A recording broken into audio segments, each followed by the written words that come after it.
Marketing Square. Bienvenue sur Marketing Square, le rendez-vous du gros marketing. Le gros, c'est un marketing qui sort des clous, qui se réinvente, qui se renouvelle. C'est aussi un mindset qui repose sur l'envie de se dépasser, de se détacher de ses opinions une bonne fois pour toutes et d'apprendre en continu. Si tu te reconnais dans cette description, que tu sois débutant ou expert, abonne-toi. Ce podcast va devenir ton meilleur allié.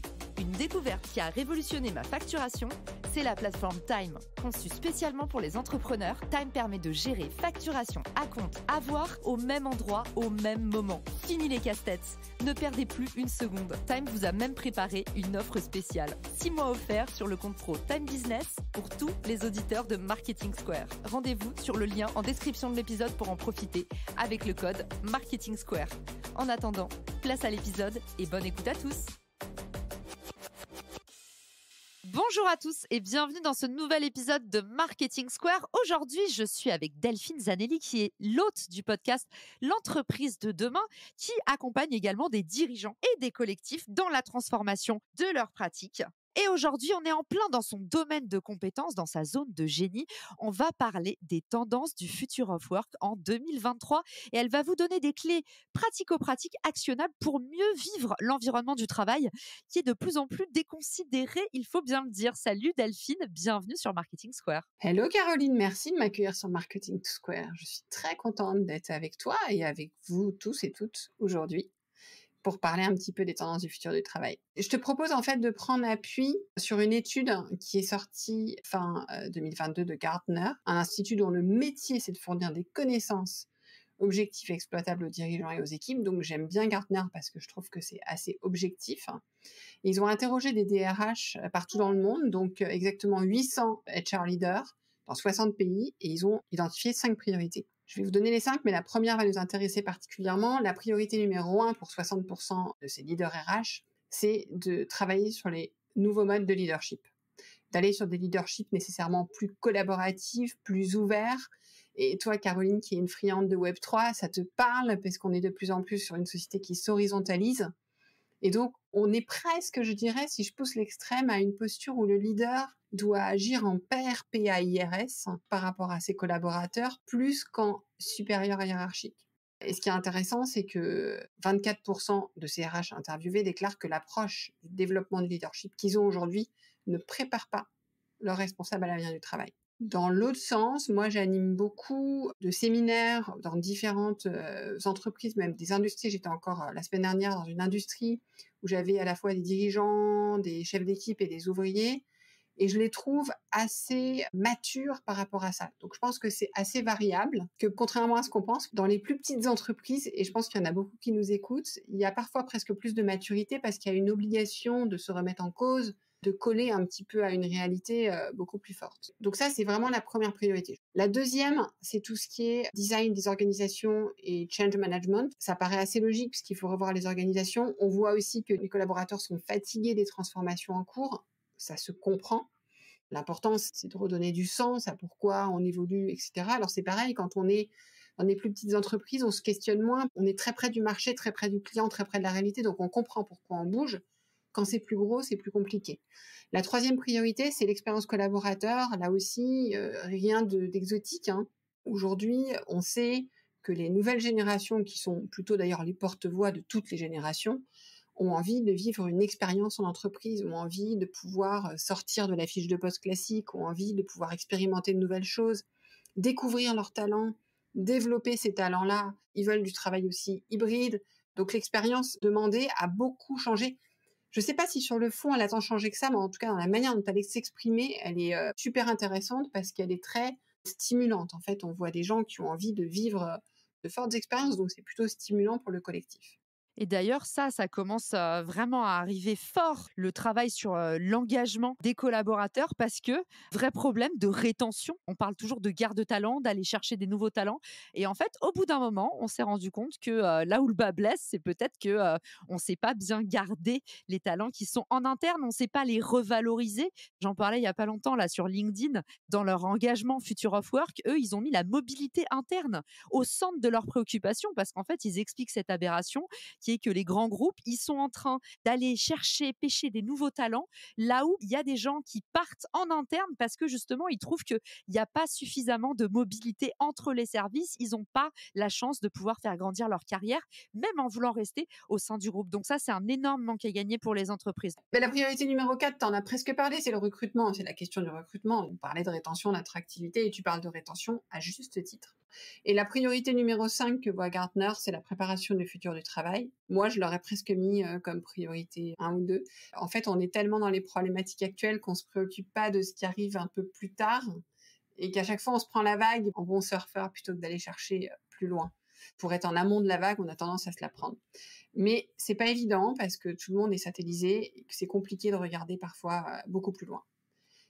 Ce qui est important par rapport à ce que je t'ai dit, j'ai essayé de vous proposer quelques clés. Qu'est-ce que ça veut dire? Qu'est-ce qu'il faut faire justement pour pouvoir accompagner un petit peu tout ça? La première pour moi, c'est, tu dois entendre parler beaucoup de raison d'être en fait. C'est d'être très au clair sur les valeurs humaines, les valeurs managériales que vous souhaitez ancrer dans votre entreprise, dans votre équipe, mais aussi sur le leader que vous voulez être. Mais quand je dis le leader, c'est tout le monde, hein, parce qu'en fait, on est tous des leaders dans une équipe, on a tous un rôle. Et si vous êtes plutôt en posture managériale, le leadership que vous voulez voir, que vous voulez insuffler dans votre entreprise, dans votre équipe. Ça, c'est important d'être très au clair là-dessus, parce que la complexité du monde ambiant nous demande une forte authenticité. Et de ce fait-là, si on n'est pas clair avec ce qu'on veut faire, c'est difficile d'être aligné aussi et d'être tout le temps authentique. Donc ça, c'est la première chose. Pour ceux qui nous écoutent, il y en a peut-être qui ont fait grandir leur entreprise et c'est quelque chose qui était sans doute très clair au début, mais qu'ils n'ont pas toujours formalisé et qui s'étiole un peu. Donc, c'est des choses sur lesquelles il faut revenir. La deuxième chose, c'est que on voit que dans l'expérience, les collaborateurs ont envie d'un management de plus en plus personnalisé. Sauf que le manager dit, moi, quand j'ai 10 collaborateurs, je peux pas faire 10 façons différentes. Ce que je comprends. Et là, on a une technique marketing que tu connais bien, Caroline, qui sont les personas. Et donc, ça peut être intéressant d'adopter cette technique pour essayer de définir 2-3 personas dans son équipe et du coup comprendre comment est-ce qu'on va travailler avec ces différents personas. Donc, on les rassemble, en fait, on les recatégorise. Avec certains, il faut que je sois plus dans le détail, avec d'autres que je donne plus des instructions globales, voilà. Et ça, c'est important parce qu'il y a une vraie attente qui est post-Covid, pour le coup, d'une relation beaucoup plus personnalisée. Ça, je suis d'accord. Et justement, Delphine, on a ça en commun, on s'intéresse pas mal à la santé mentale. Comme j'ai eu les 2 casquettes, j'ai été à la fois dirigeante et à la fois employée et plus longtemps dans ma vie employée que dirigeante d'ailleurs. Et ben, je regarde un peu les 2 côtés. J'entends pas mal ces, nouvelles tendances à, tu fais la météo de tes humeurs avec ton manager le matin, plus de relations en one to one, un suraccompagnement. Je me pose la question en tant que maintenant, dirigeante de petite boîte, comment est-ce qu'on peut mettre ça en place? Mais qui arrive à mettre ça en place? Parce que moi, sincèrement, Delphine, je suis déjà débordée. C'est pratiquement mission impossible ce qu'on demande aux dirigeants aujourd'hui. Tu as raison sur un point qui est très vrai, c'est que il y a une contradiction entre le fait que les personnes veulent être traitées comme des adultes et en même temps comme des enfants. Il y a plusieurs choses. La première chose, c'est quand on est manager, la disponibilité et l'écoute de ses équipes, ça doit être la priorité numéro 1. Ça veut dire qu'il faut beaucoup déléguer pour ça. Donc ça veut dire qu'il faut passer sur une façon de faire très collaborative et déléguer beaucoup à ses collaborateurs pour se concentrer plus sur cette action. Donc c'est essayer de comprendre quels sont les vrais besoins, qu'est-ce qui se cache derrière les demandes, mettre en place ce qui est important, avoir effectivement des points de check très réguliers avec tout le monde. Et ça, c'est un choix dans son agenda. Après, on a aussi des modèles organisationnels où un manager en direct, c'est bien qu'il n'ait pas 30 personnes. Et encore que, parce que s'il est extrêmement bon dans sa façon de déléguer, il va pas voir tous les gens tous les jours, ça se gère. C'est pour ça aussi qu'on parle beaucoup d'intelligence collective. Ça passe vraiment par cette posture-là. Parce que le dirigeant, tu le sais très bien, Caroline, il faut aussi du temps pour prendre du recul et de la hauteur. Sinon, tu te plantes, en fait. Tu parlais de santé mentale, je pense qu'il y a un autre point important aussi, du fait qu'on est souvent débordé, qu'on a beaucoup de choses, que c'est compliqué.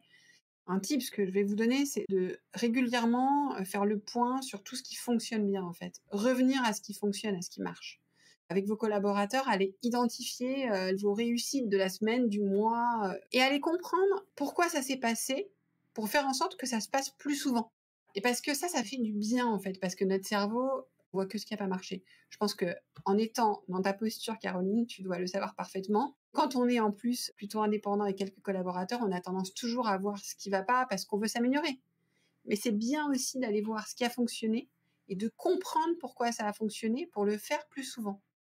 J'adore ce que tu dis, Delphine. Ça me rappelle la matrice de Pierre Gobil, qui est un peu mon mentor, que vous avez peut-être découvert dans les épisodes de Marketing Square, qui disait qu'il appliquait la méthode MAD, SAD, GLAD à la fin de la semaine avec ses collaborateurs. Eh ben écoute, j'ai lu ce week-end le dernier livre de Michelle Obama et elle parle de ça. Elle a un de ses copains qui tous les matins se dit « Salut mon pote, je suis content de te voir » dans la glace. Et en fait, c'est ce côté aussi, commençons par se congratuler un tout petit peu avant de se flageller, c'est pas mal.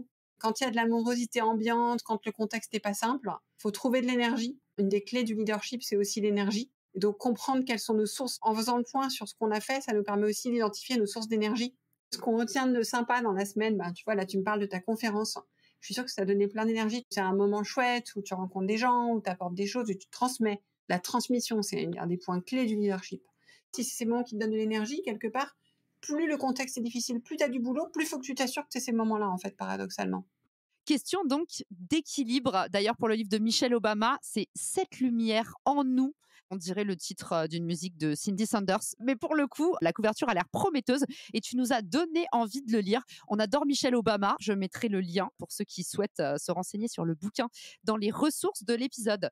Delphine, est-ce que tu as d'autres conseils pour nous pour appréhender mieux le future of work, le monde du travail de demain, enfin de l'année 2023 en tout cas? Alors, je vais finir sur 2 choses. Première chose, c'est qu'aujourd'hui, on attend d'un leader qui nous montre sa vulnérabilité. Donc, ne pas avoir la réponse, dire je sais pas, c'est ok, ça marche, et c'est même très bien perçu. Une des questions des managers, c'est toujours comment créer de la confiance avec mes équipes, et c'est un des points pour créer de la confiance. Et en fait, commencer comme ça, commencer en disant ce qu'on a raté, commencer en expliquant ce qui est difficile pour nous, dans une certaine mesure, parce que le dirigeant qui se plaint auprès de ses collaborateurs 24/7, ça marche pas non plus. Donc, on n'est pas en train de râler, on est plus en train de faire aveu de vulnérabilité. On n'aurait pas pu anticiper le tiers de ce qui allait se passer cette année en janvier 2022. On n'anticipe pas non plus ce qui se passera en 2023. On peut se tromper tout le temps, donc c'est ok, on y va. Et la toute dernière chose, mais je crois que c'est la plus importante, ne pas vouloir répondre à tout, ne pas vouloir engager tout le monde. J'ai plein de dirigeants qui me disent « je comprends pas, on fait tout ce qu'on peut ». On a toujours une troupe de collaborateurs qui râlent. C'est ok, c'est pas grave. Nourrissez ceux qui sont positifs. Nourrissez ceux qui y vont. Ne vous focalisez pas sur ceux qui râlent. Vous pourrez pas. Essayez pas de satisfaire tous les besoins, d'avoir réponse à tout. Allez sur ce qui est essentiel. Et comme tu dis souvent, Caroline, on va sur le 80-20 et c'est déjà beaucoup. J'adore. Alors déjà la partie vulnérabilité, parce que tu as raison, hein. Surtout les jeunes managers, j'en vois beaucoup, tu sais, 26 ans, costume trop grand pour toi, tu veux paraître plus vieux que ton âge et puis tu finis par avoir un peu soit le syndrome du mercenaire, soit tu te mets une telle pression que tu es vraiment mal au travail et tu as un syndrome de l'imposteur plus gros que toi. Donc la vulnérabilité, l'assumer, oui. Attention toutefois, on a aussi vu l'écueil dans lequel certains tombent. Moi, j'ai déjà été l'employé qui, tu sais, est le psy de ton boss, ou ton boss, en fait, il te raconte toutes ses histoires et tu te retrouves à lui filer des mouchoirs ou à faire son travail à sa place. Attention cependant, assumer ses vulnérabilités, mais il faut pas non plus tomber dans les excès. Vos employés sont pas là pour vous écouter parler ou juste rattraper les pots cassés. Ça, c'est carrément des manquements. Donc, faites attention à l'excès inverse comme d'habitude. Et puis, tu nous as dit l'essentiel, bien qu'il soit invisible pour les yeux, ça reste quand même la meilleure méthode pour pas se sentir débordé. Oui, évidemment, la critique, quand tu es manager, c'est un peu un sale boulot, hein. Moi, j'avais une copine qui me disait « Caro, personne veut être manager parce qu'ils sont payés 300 balles de plus et ils ont 5 fois plus de taf et tout le monde les déteste. » Alors, qui accepte de passer manager dans ces conditions? Et c'est souvent le cas, en fait, puisque avec les responsabilités viennent les problèmes, les critiques, le fait que souvent, on se sent très seul. Merci beaucoup, Delphine, pour tout ce que tu nous as livré aujourd'hui. Pour ceux qui s'intéressent au leadership, tu fais régulièrement des masterclass sur le sujet. Où est-ce qu'on peut suivre toute ton actualité, venir te poser des questions? On a bien compris que si on voulait progresser en management, c'était un contrôle continu et que toi, t'en avais sous le talon. Je mettrai le lien de ton excellent podcast dans les ressources de l'épisode. Mais pour venir échanger en direct, c'est quoi ton canal préféré? Alors, soit c'est sur LinkedIn, n'hésitez pas, je réponds vraiment à tout le monde. Sinon, c'est sur Instagram, @l'entreprise de demain. Et puis, vous avez aussi même moyen, si vous voulez creuser, regarder comment travailler dessus, de prendre un rendez-vous avec moi via mon site l'entreprisededemain.com.